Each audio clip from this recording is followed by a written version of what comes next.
Hello everyone. Today's date is 22 December 2021. I am Amol Ankush Wagmade. Today I have discussed topic of multi-threading in Java. So basically, first discuss what is multi-threading. Multi-threading is a process to execute multiple threads at some time without depending on other threads, called as multi-threading. Multi-threading is a process of executing multiple tasks simultaneously.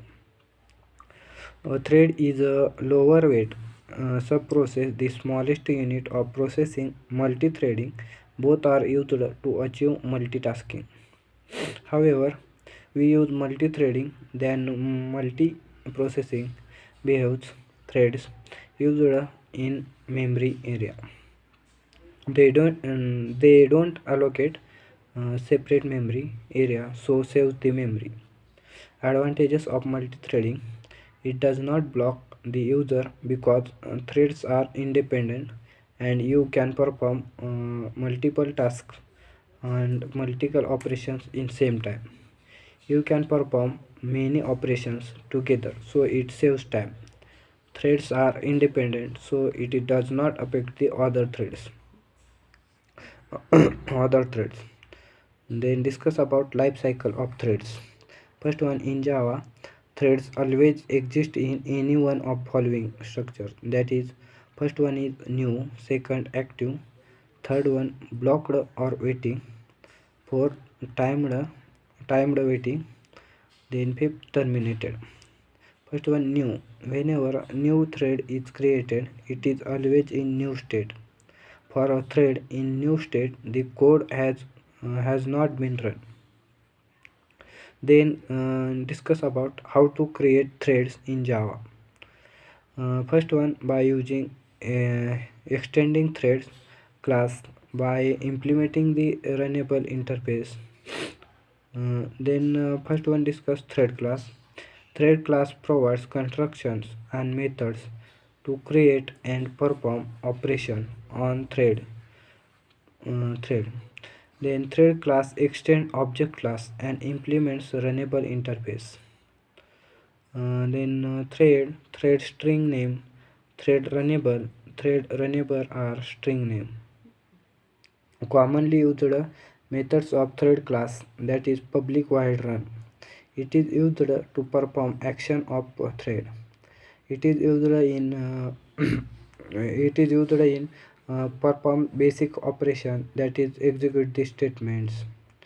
Then second one is public void start. Start is execution of thread. JVM calls the run method on thread. Then JVM start method calls automatic call the run method. Then public void sleep.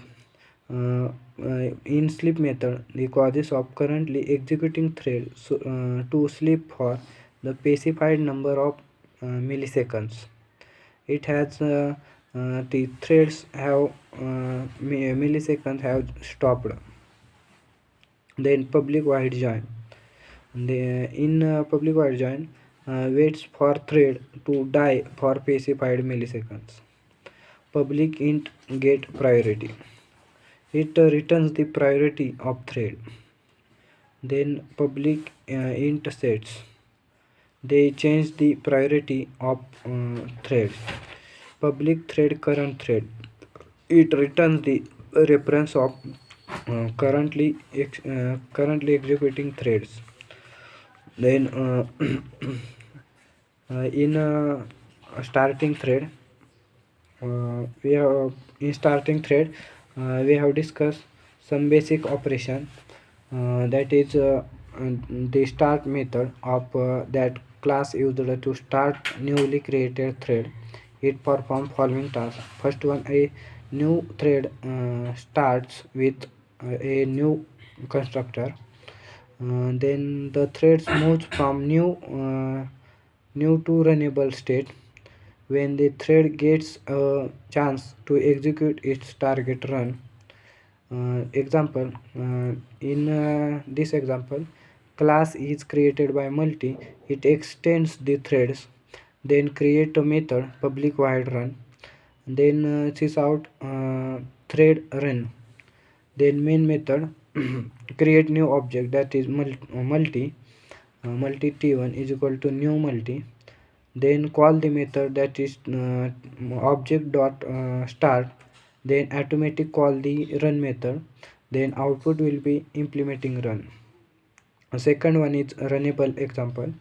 In runnable example we have discussed first create multiple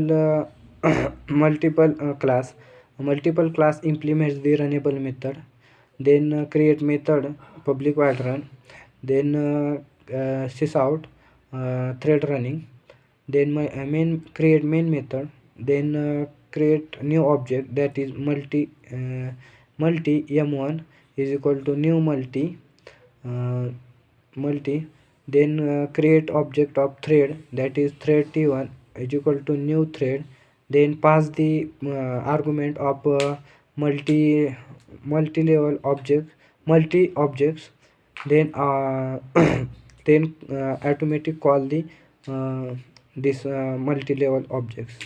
Thank you.